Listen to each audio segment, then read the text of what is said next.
Chapter 6. The next morning Eddie woke early and his mind was racing. The house was quiet and there was little traffic outside. He felt like he hadn't been to sleep at all, and he was still angry. Lynn was still asleep. It was 5:50 a.m. He listened to the radio for a while until he heard the news, and then he got up, had a shower and got dressed. By 6:45 a.m. he was ready for work and quickly said goodbye to Lynn before walking to the station to get the train into central London. The train was full, but Eddie managed to get a seat by the window. It was a fast train with only a couple of stops before Paddington. As the train picked up speed and aimed for the city, Eddie looked out at the fields and industrial estates passing by. He took deep breaths and tried to calm himself before the day started. He thought about his conference call with Moscow at 9:30 a.m., his scheduled sales meeting at 12 noon, and a lunch appointment at 1:30 p.m. with Neil Skinner and production. Then he was hoping to block off a couple of hours in the afternoon to catch up on emails and paperwork. He got to the office at 8:15 a.m. and sat at his desk with a double espresso and a bagel. As his PC started up, Eddie sorted through some of his papers and wrote a quick to-do list for the day ahead. He logged on to his email and took care of a few basic queries, before noticing that Dominic had sent a meeting schedule for 10 a.m. There was no subject heading. Eddie saw that it clashed with his Moscow call, so he rejected it and suggested rescheduling for 11 a.m., and wrote a line to ask what the meeting was about. To support his message, he mentioned that he had an important call at 9:30 a.m. and asked Dominic for his patience in the matter. It annoyed him to think that his day with Dominic was already starting on a negative note, but he tried to put it to the back of his mind. By 9 a.m. the open plan office was filling up, and Maxine, Paula and Gavin arrived, who all worked in Eddie's department and sat near him in the office. "Hi, Ed. How's it going?" asked Paula. "Fine, thanks," replied Eddie. "How was the meeting with Dominic yesterday?" asked Gavin. "Oh, well, you know. A challenge, shall we say," said Eddie, trying to smile and not give too much away. "I bet it was." "Rather you than me, mate," said Gavin. Eddie knew that Gavin and the team were on his side, but what could they do? Eddie went back to dealing with his emails and preparing for the call to Moscow at 9:30 a.m. At 9:20 a.m. his phone rang. It was Dominic. "Did you get the meeting schedule I sent?" 10 a.m. this morning. "Yes," I replied. "I can't do that time." I've got a call at 9:30 with Dima and his team in Moscow. I'm dialing in Adam in IT, who needs an update on the platform they're using for the new software. It's too early for IT. Why are you bothering them with this? Because we need their input on. Look, Eddie. Forget IT and forget your call. Do it tomorrow. I can't. It's taken ages to find a time when we can all. You and I have a meeting at 10. What about? Let's discuss that then. Okay? Dominic hung up. Eddie glanced around and noticed Maxine looking at him. You okay? She asked. Not really. Max, can you get hold of Dima for me and ask if he can reschedule the call for any time this afternoon? He won't like it, she said. I know. Tell him I'm really sorry, and tell him Dominic has to see me at 10 a.m. Tell him I didn't have any warning.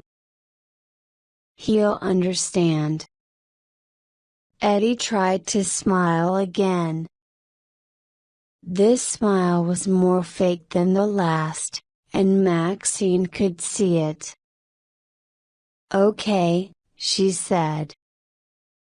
Eddie calmly got up out of his seat and walked across to the far side of the office floor, took the lift upstairs and went into the gents' toilet. It was empty. He went to the sink, turned on the cold tap, collected water in his cupped hands and splashed it on his face to freshen up. The situation was impossible, he thought. Eddie felt he could no longer do his job. For a moment or two he stayed where he was, leaning over the sink, staring at the pouring water and watching it go down the plug hole. Then he looked up, reached for some towels and dried his face.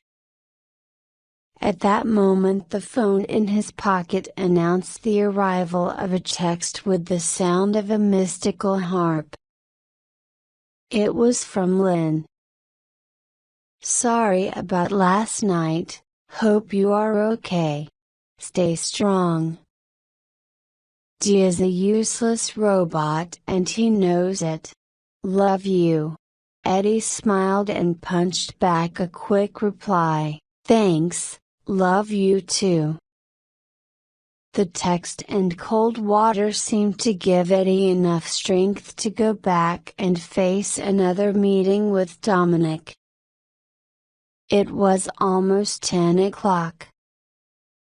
He had enough time to grab a coffee before going to Dominic's office. Eddie knocked on the door, walked in and sat down. Dominic was engrossed in something on his PC. Without looking up he muttered, I'll be with you in a moment, and spent the next 5 minutes doing more work and ignoring Eddie. He even made a phone call to someone Eddie had never heard of. Eventually, Dominic turned his attention away from his computer and onto Eddie. Right. What's the latest from Moscow? I haven't called them yet. Why not? Dominic's tone was sharp. Eddie was always amazed at how unpleasant and cold this man was. Was he like this at home? What kind of friends did he have? Did he have any friends? I had a call planned for this morning at 9:30, but you asked me to change it so that we could have this meeting. So when are you talking to them? I don't know yet, said Eddie. You need to get a call sorted as soon as possible. Maxine's doing that now. Maxine shouldn't be doing that sort of thing. She's only a temp. Well, she sometimes takes phone calls for us in the office and sets up meetings. She's not a secretary, Eddie, she's a student. She types in data. You can't ask her to phone our biggest customers. Eddie's face was red, he could feel it. Already things were out of control. She's only setting up a conference call, he said. Do it yourself, said Dominic impatiently. Fine, Eddie. It wasn't fine at all. And copy me in on the schedule. I want to join the call. Why? I want to find out when Deem is going to order the rest of the software for all the offices in the region. Dominic, please leave that to me. This call is more for product training and looking at any specific problems so far. I don't want to distract him with pressure for more orders.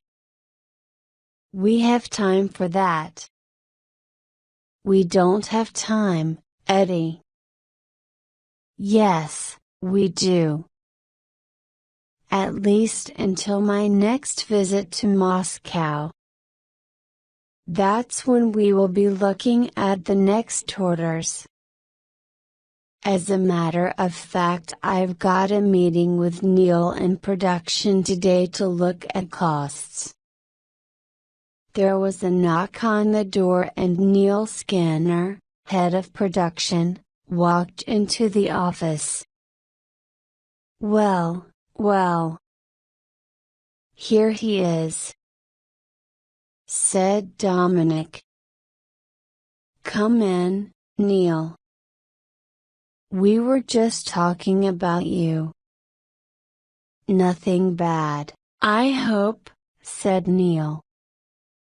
His smile was insincere.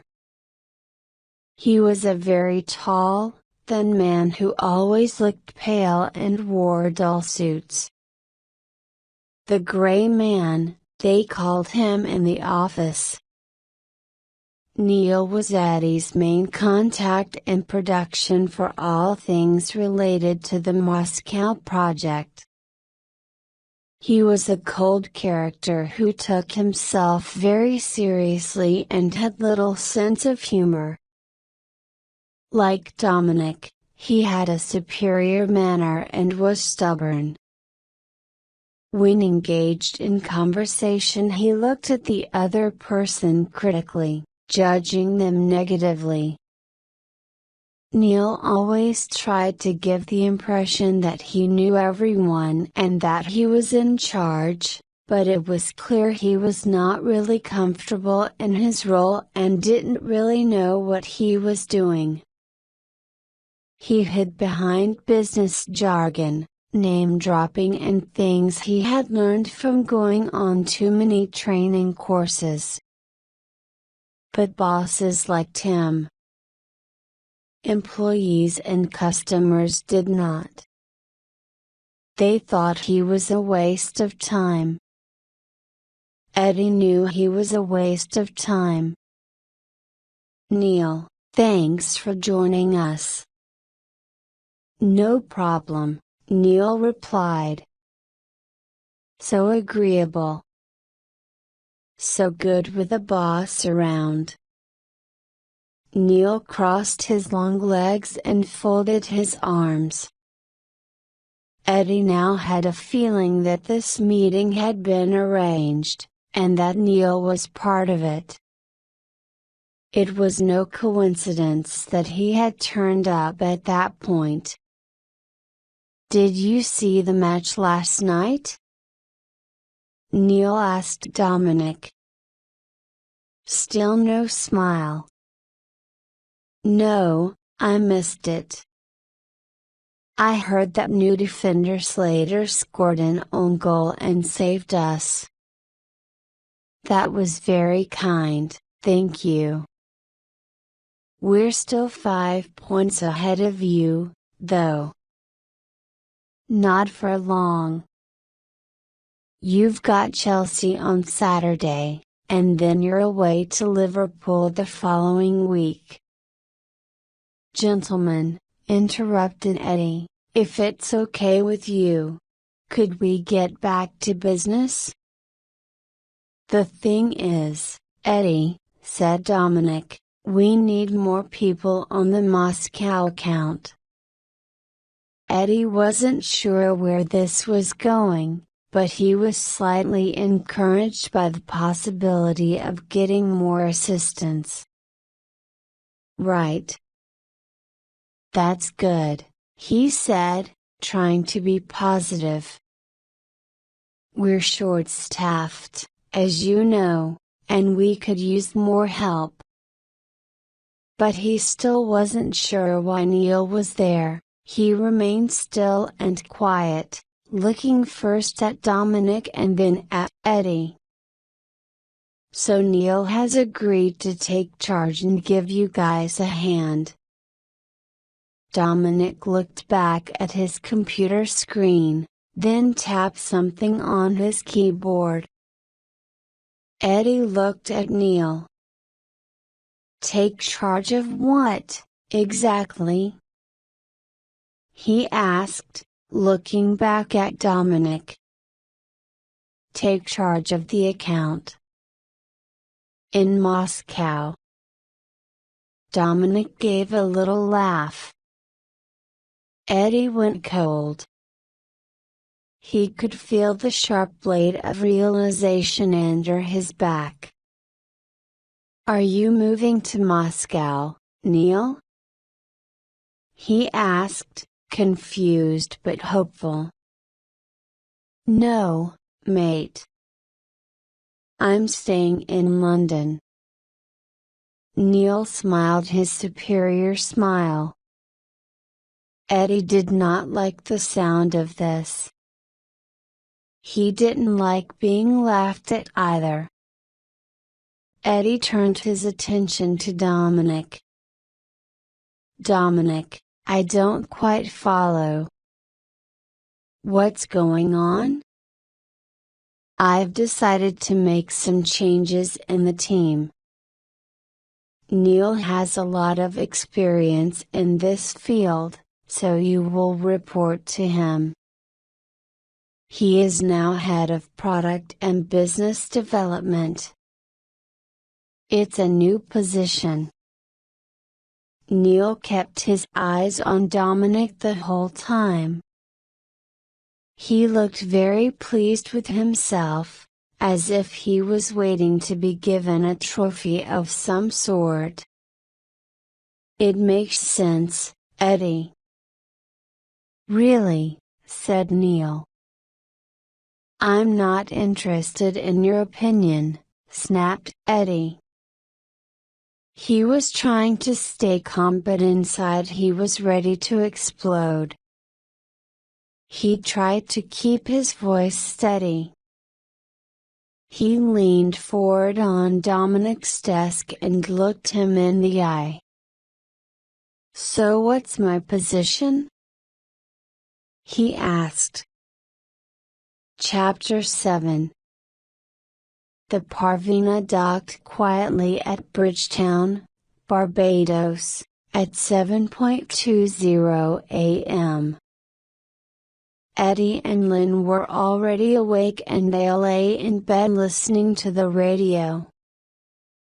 At 7:30 there was a knock on the door. "Good morning." "Breakfast," said the voice outside. Eddie got out of bed, almost believing he would step into cold water once more, and opened the door.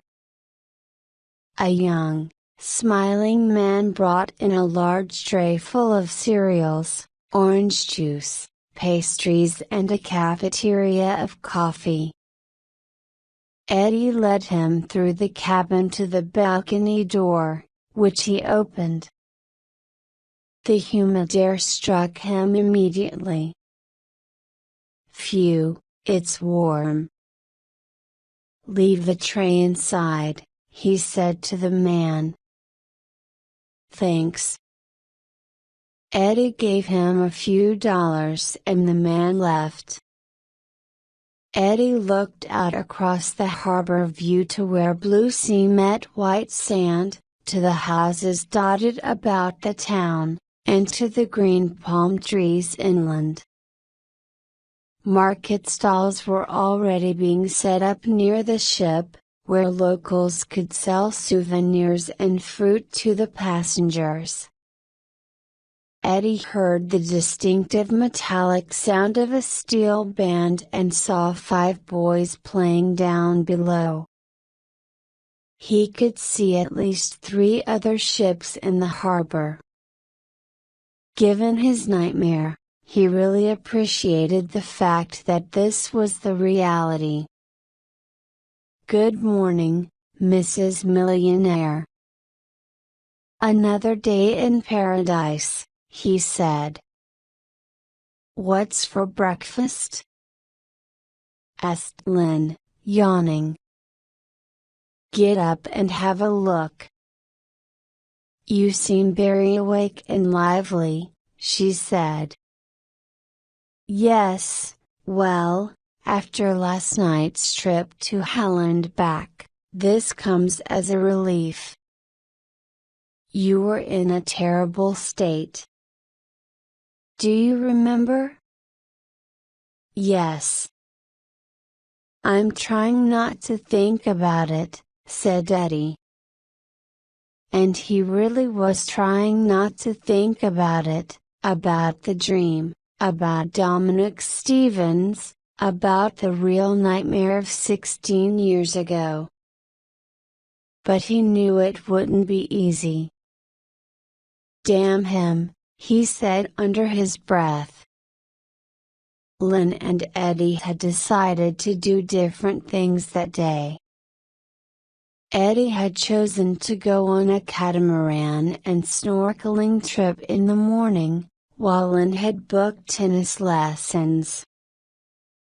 They took a taxi to the tropical beach hotel and spa, where they were welcomed with fruit punch and given a short talk about the area by one of the hotel guides. The catamaran was scheduled to depart from the hotel's private beach at 10:30 a.m., and Eddie put on his life jacket and joined several other passengers and hotel guests for the 2-hour trip. He was given a mask, snorkel and fins, and he waved to Lynn as he walked down to where the boat was tied up. He was carrying his deck shoes and had a towel in his hand as he made his way, barefoot, across the fine, smooth sand. As he waited his turn to get on board, he looked down at his feet in the warm, green water and thought again about the nightmare and about Dominic. He wondered where Dominic was today. Was he on a trip? Was he even still on board? In the taxi on the way to the hotel, Eddie had worried that Dominic would be on the same excursion. But how likely was it that he would meet him? he started feeling angry again that Dominic was on the ship. And that he still existed at all. In spite of this, Eddie was able to relax during the boat trip. After an hour of sailing around the bay and past some spectacular beaches and coves, the catamaran dropped anchor and the small group went snorkeling near an old shipwreck. They watched and fed some stingrays, and Eddie enjoyed the calming effect of being below the surface and in a very different world underwater. He was a good swimmer and very fit. He had swum for his school and his university, and he had won medals for long-distance swimming. Even now, at home, he tried to get to the local pool at least twice a week. When he got back to the beach hotel, he was feeling tired but refreshed. He'd caught the sun too, and his forehead and nose were burned. He found Lynn sitting on a sun lounger by a small pool with fountains. She was reading and sipping another fruit punch. "Hello, you. I thought I'd find you here," he said. "Oh, hi. How was it?" "Brilliant. You've caught the sun." "I know. I forgot to take some decent sunblock. I borrowed some off the guys on the boat, but I think it was too late." "Here," she said, reaching for some cream in her bag. "Use some of this." She passed him a tube of cream, and Eddie squeezed some into his hand and rubbed it on his face. "How was the tennis?" he asked. "It was cancelled. The guy never turned up, and it was too late to get another trainer." "Really? That's not good. We've already paid for it." "I know," said Lynn, "but they're giving us lunch for free instead, so I don't mind really.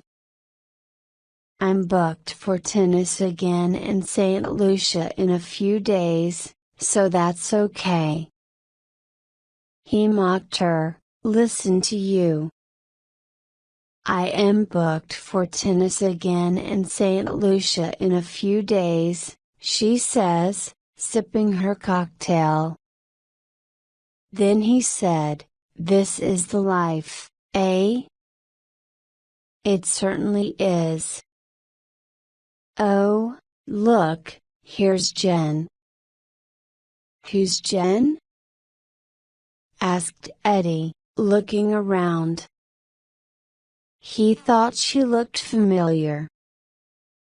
"She was booked for the tennis as well, so we came here for a drink instead and we started chatting."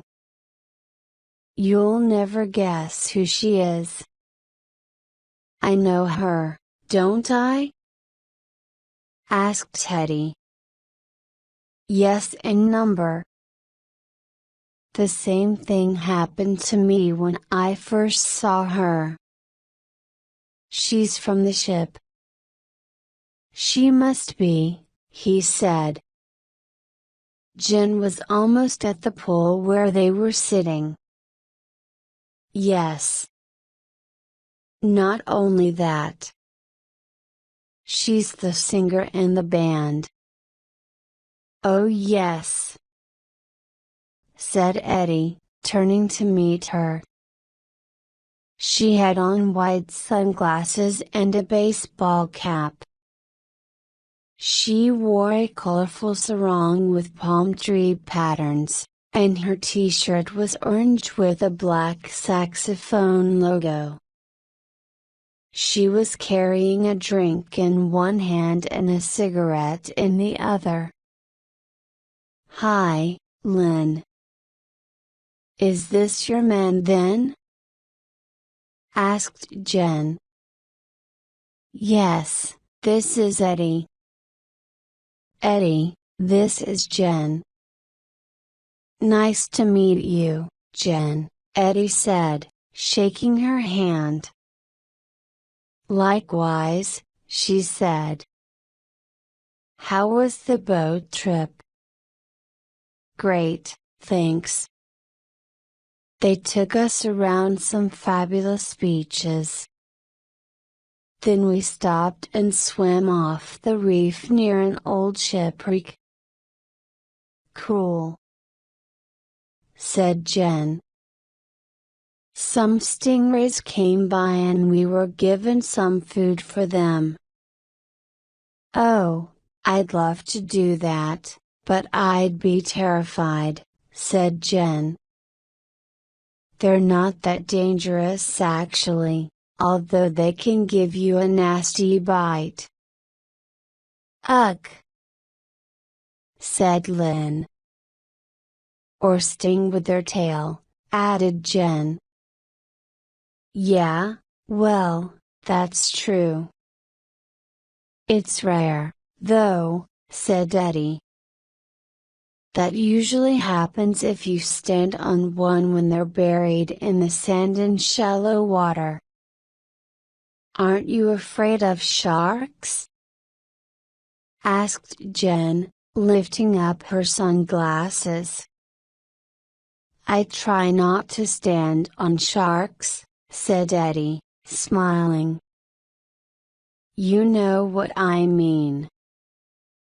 "There weren't any in the area we were in," said Eddie, sitting down on a sun lounger next to his wife.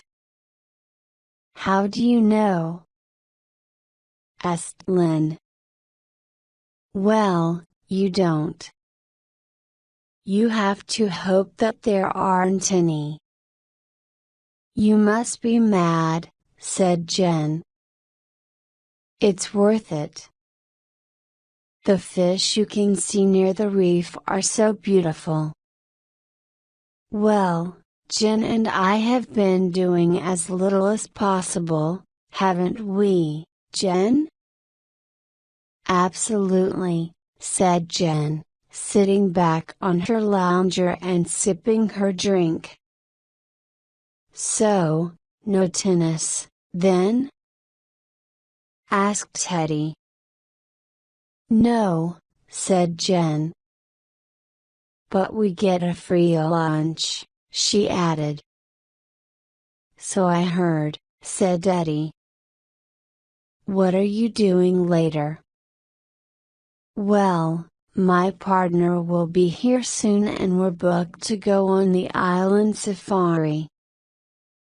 "Oh, I saw that in the brochure," said Lynn. "Is that the trip where you get a private jeep and go around the island and see the wildlife reserve?" "Yes, that's it. I love all the animal trips. I can't wait." Dominic isn't keen at all, but he says he doesn't mind as long as he gets his golf. Typical. It's like he's married to the stupid game. I find it so dull. He loves it, though.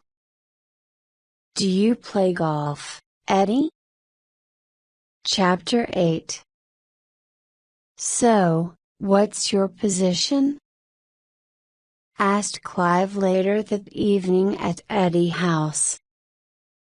Eddie had come straight home after the meeting and no one had been able to reach him. Clive had been worried, and so he called in to see Eddie after work. "That's what I said," replied Eddie. "And what did he say?" asked Clive. "Lynn, clearly angry and upset, interrupted at this point to add, "Oh Clive, listen to this." Eddie was trying to stay calm. He was in shock. He couldn't give me a straight answer. He went on and on about budget control, and Neil's experience in Austria when he was with Gallagher's. Neil doesn't do anything. And Austria is very different from Russia. Doesn't he realize that? This project is completely different. I know, Clive, I said all that. There was nothing I could say. When I got a chance to speak, he either didn't listen or simply interrupted. Or Neil joined in with a useless reason to justify himself. It was pathetic to watch. No one at Gallagher's has a good word to say about Neil, or the work he did in Austria. In fact, the rumor is that he was sacked because he messed it up. That's how he got into Fenton's in the first place. He needed a job and Dominic is an old mate of his from university. It makes me sick. I know. That was all Eddie could say. He was so tired. He rubbed his eyes. So there's no position for you? Asked Clive, but he could see the answer coming. Right, said Eddie. They're making you redundant, then? No. Clive was confused, and Eddie could not bring himself to say any more. So Lynn continued for him. They fired him, she said. There was a brief silence. They what, can you believe it? It's disgusting, said Lynn. Clive turned to Eddie. I don't believe it, he said. Neither do I, said Eddie, staring into space. Fired for what? He's using the issue about the £25,000 in last year's budget, but he also said I was a negative influence on the project and not hands-on enough. You have got to be joking. Neither Eddie nor Lynn said anything. It was no joke. You're very hands-on. The other day he said you were too hands-on, didn't he? Exactly, said Eddie. And in what way are you negative?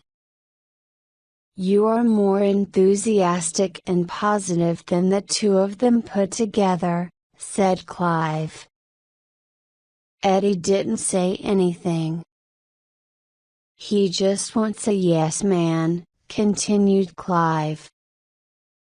Neil is the true corporate yes man. He plays the game and does what he's told. But he's useless otherwise, and too frightened to say anything and rock the boat. Who would want to be like that? These guys think they're above everyone else. It's as simple as that. They have no idea what other people really think of them. They either scare you so you won't tell them, or they just talk over you in case they look weak. Meanwhile, Neil gets a job and Eddie doesn't, said Lynn. It's funny, but I really don't care anymore, said Eddie. They deserve each other. I don't want to be a part of their gray world with their gray suits and gray ideas. They have no imagination. Only a selfish need to justify themselves. They can't do this, surely? Lynn asked Clive. They can and they have. But it's unfair dismissal. You can take them to a tribunal.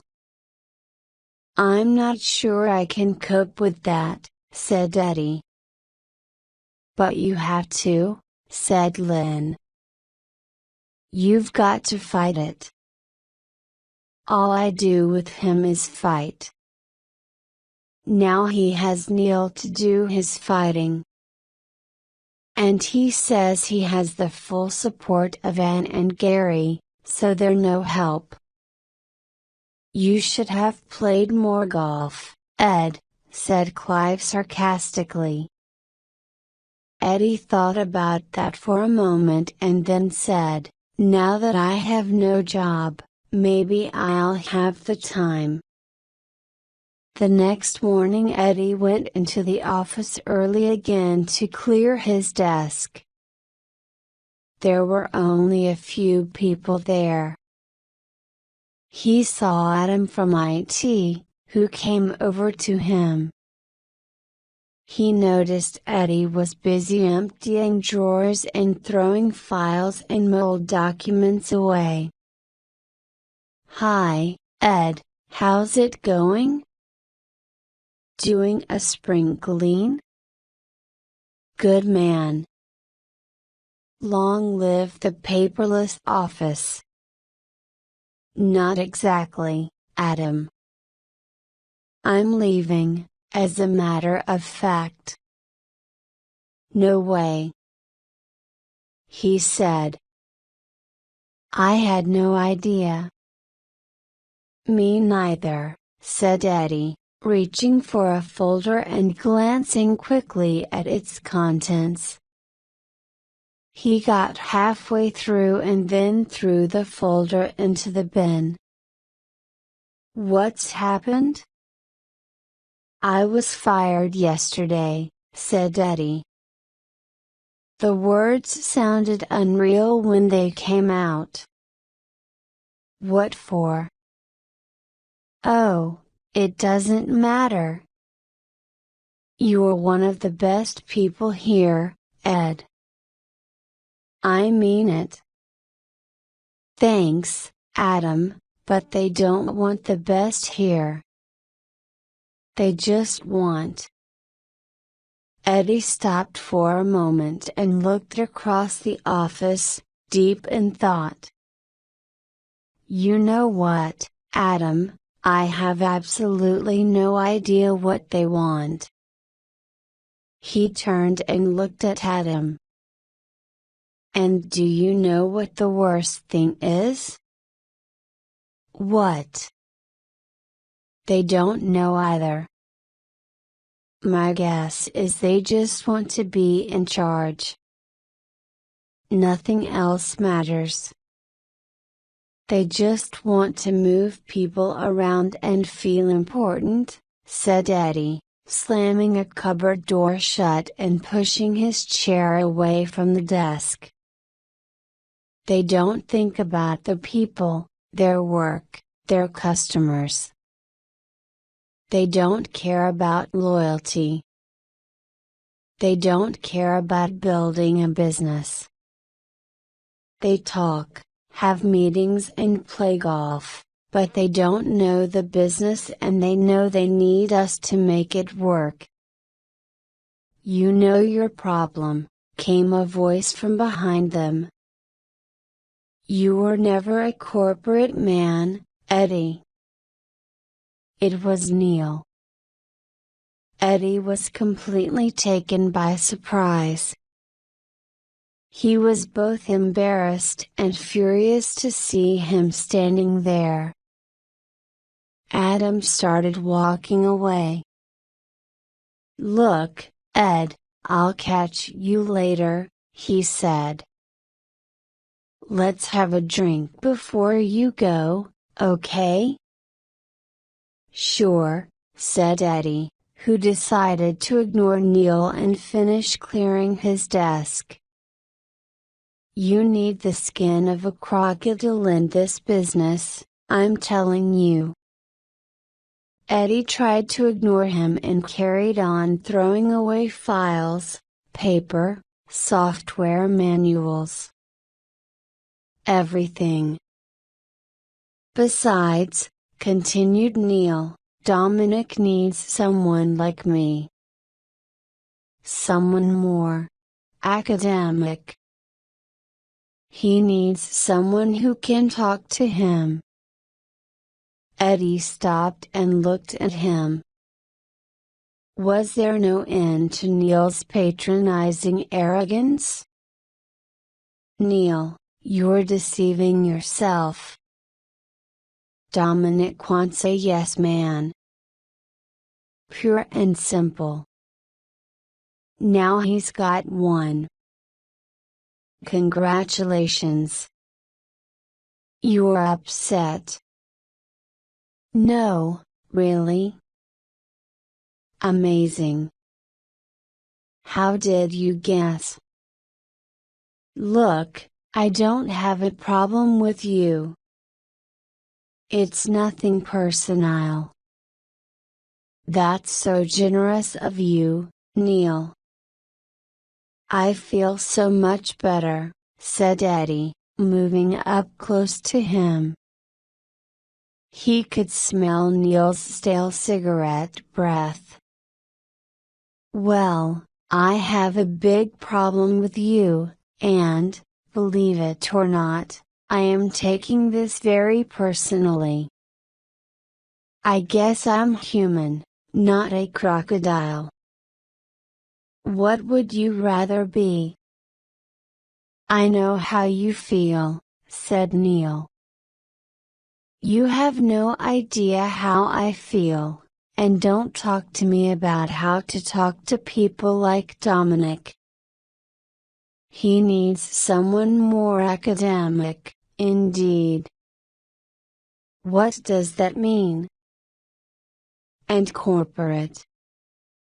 What is corporate? You have to play the game, Eddie. Maybe. But I'm not interested if the end result is turning into a gray yes man like you. Ask yourself the question, are you true to yourself? I wonder. Nice, Eddie. Very professional, said Neil, finally showing his irritation. And you know all about professional, do you? Open your eyes. Really open your eyes. Listen to what people say about you.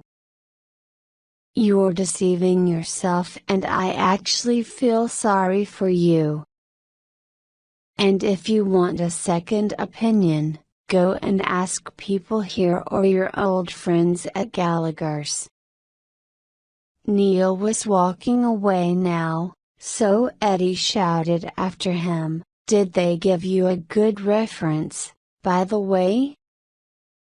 It wasn't redundancy, was it? Eddie carried on putting things in his bag before sitting down to write an email to all his customers and colleagues to inform them of his departure. Chapter 9. As Dominic Stevens came out of the hotel towards them, Eddie froze. He looked at Lynn and her face said the same. Before they could make an excuse to leave, Dominic was already on the cafe terrace. His hair was gray and combed back, and he was wearing white trousers, gray golf shoes and a green polo shirt which was too tight for his large stomach. It was definitely Dominic.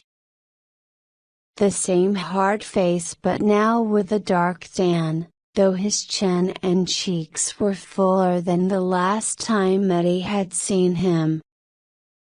He looked older and different. "Hello, everyone. New friends, I see," he said, putting out his hand. In a reflex action, Eddie noticed his hand go out to shake Dominic's. He instantly felt he had betrayed himself. Dominic's handshake had not changed, his palm at an angle, the fingers locked tight, difficult to grip. "Do not hinder," it said. Again, automatically, Eddie lifted his sunglasses to be polite, but Dominic kept his on. Eddie waited for the moment when Dominic would recognize him. But he did not. "This cannot be true," he thought. "Is this really Dominic? After all this time, am I shaking hands with him and he does not know me?" He looked at Lynn, who was shaking his hand, too. Eddie could see that she was not comfortable either. "Nice to meet you," she said, putting on her best smile. "How was the tennis?" Dominic asked, leaning on the back of Jen's chair. "Cancelled," she said.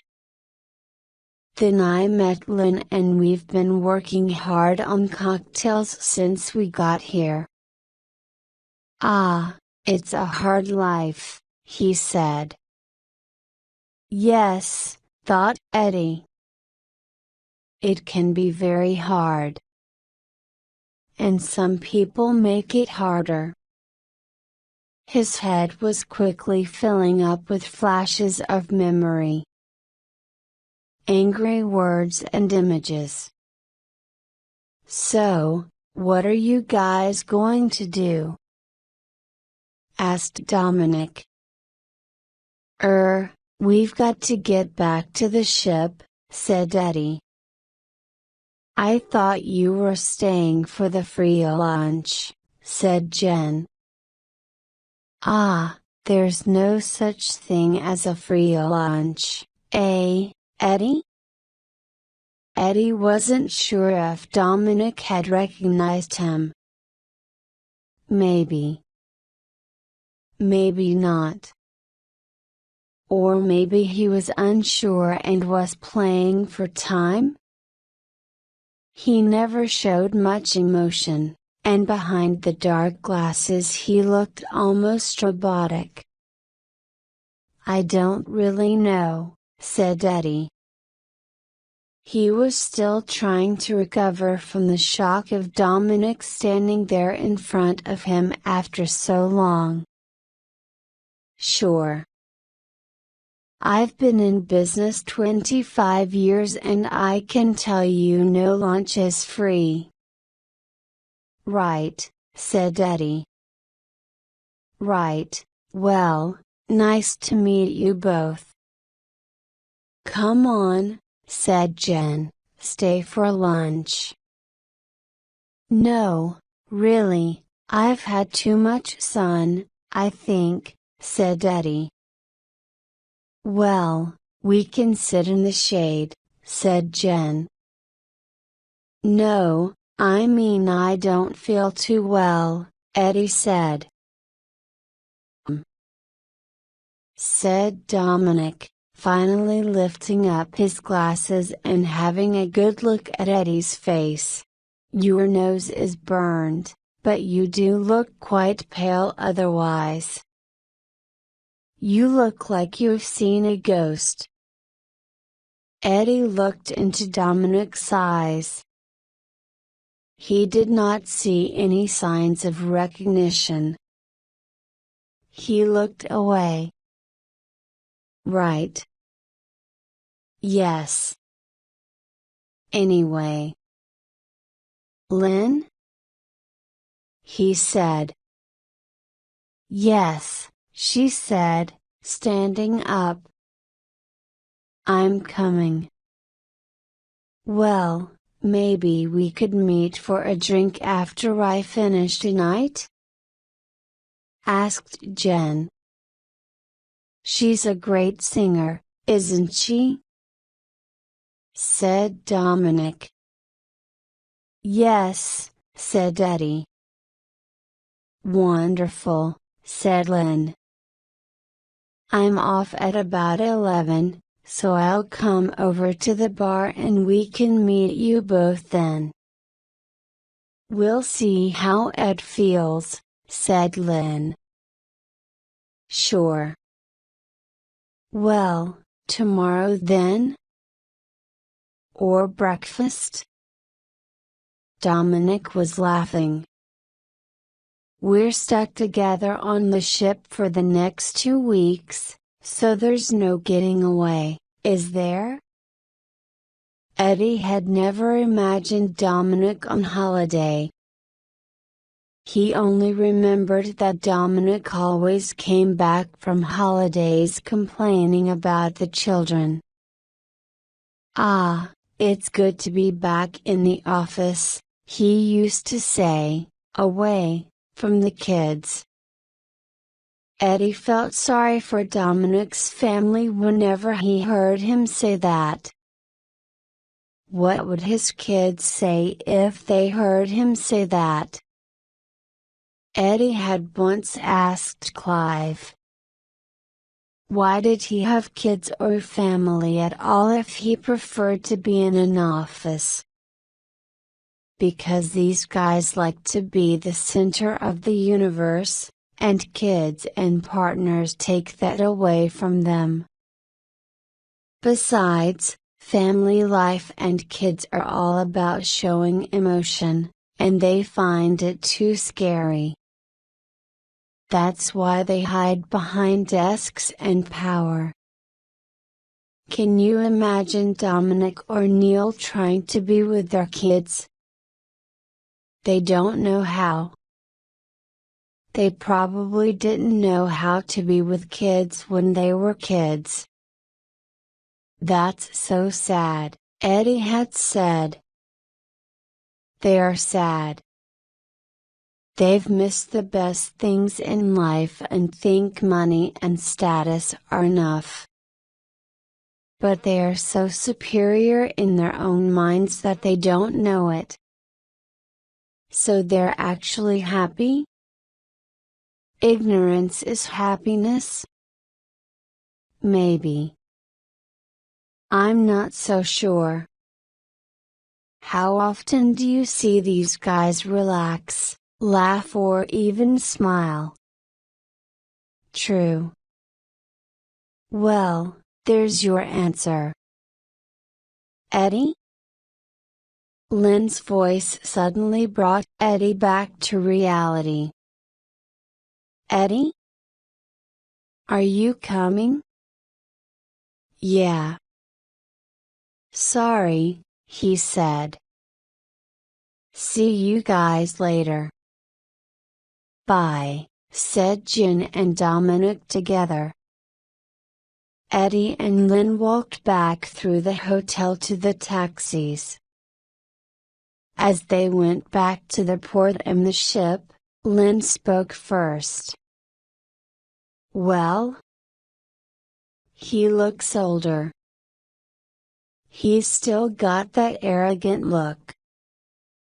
And he's put on a lot of weight. Eddie glanced out of the window. Are they married, do you think?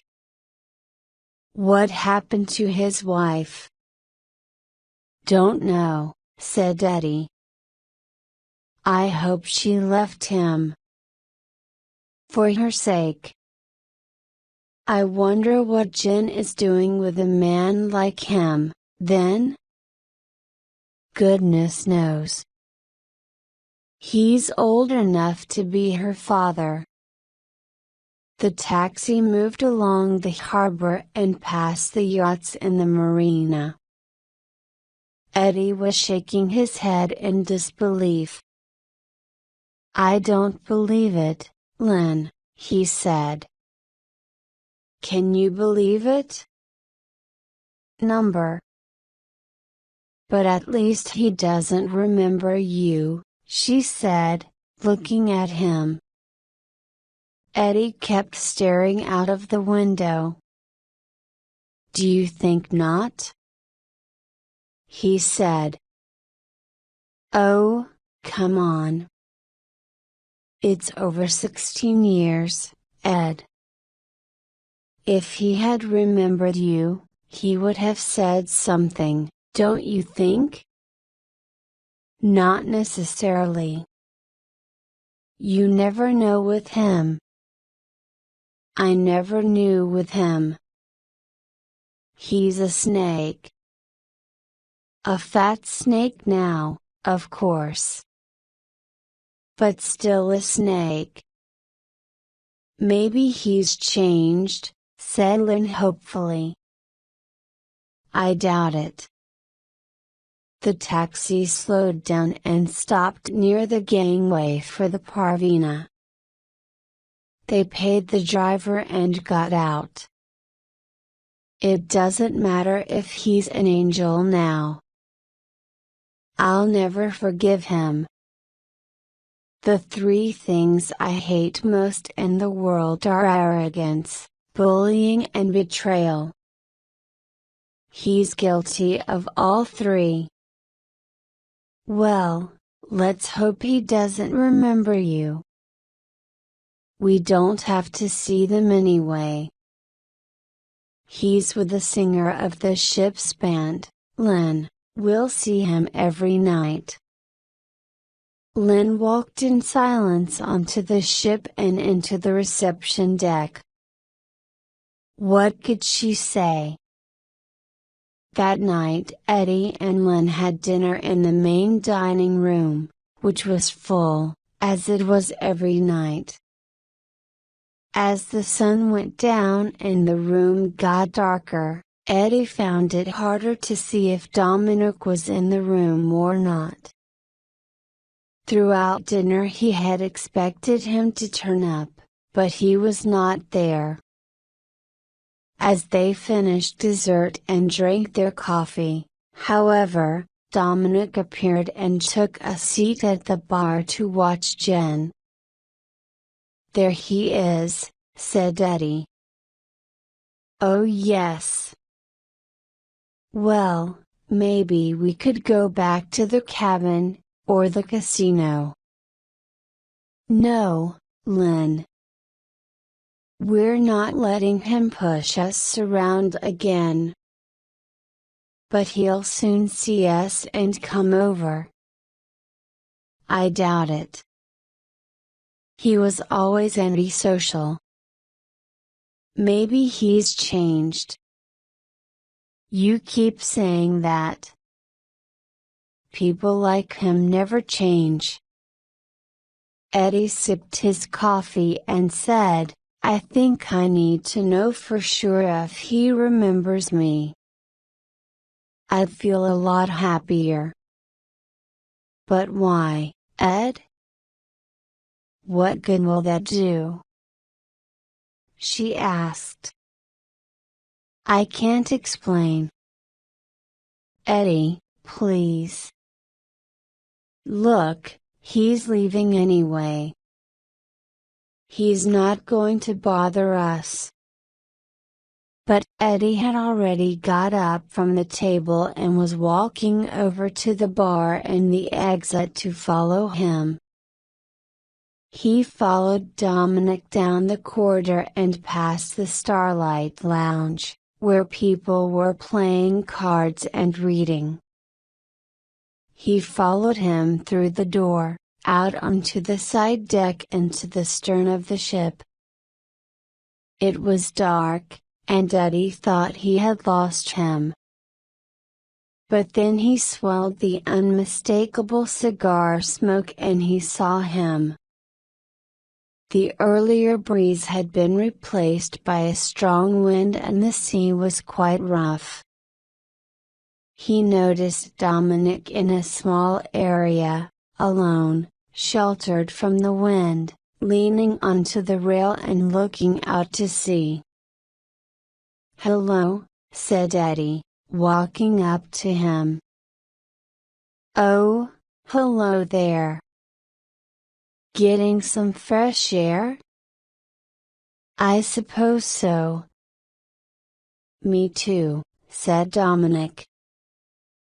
"Feeling better?" he asked. "Yes, thanks." They both looked out to sea together for a long minute.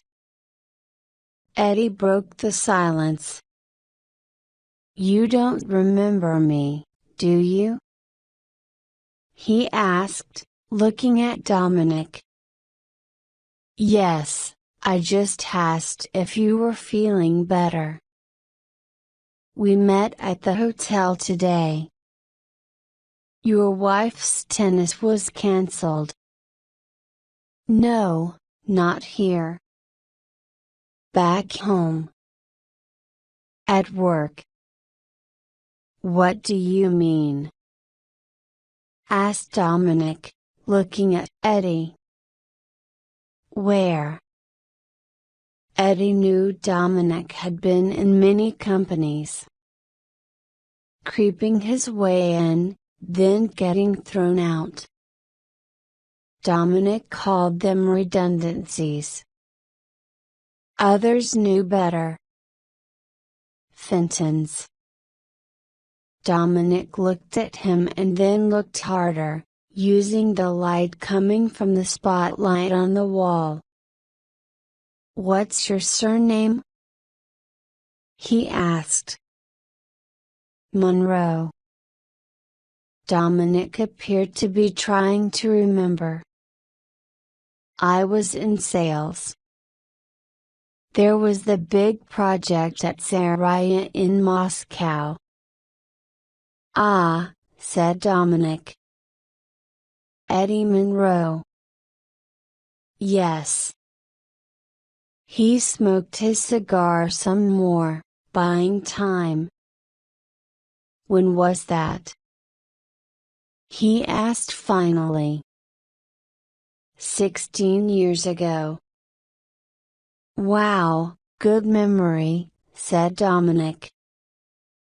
"Not really," said Eddie.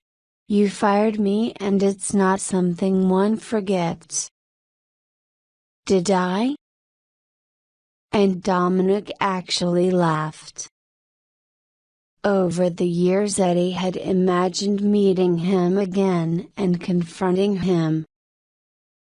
He had never imagined the man laughing. "You did, yes. You found a way to blame me for a budget loss of £25,000. It's a long time ago."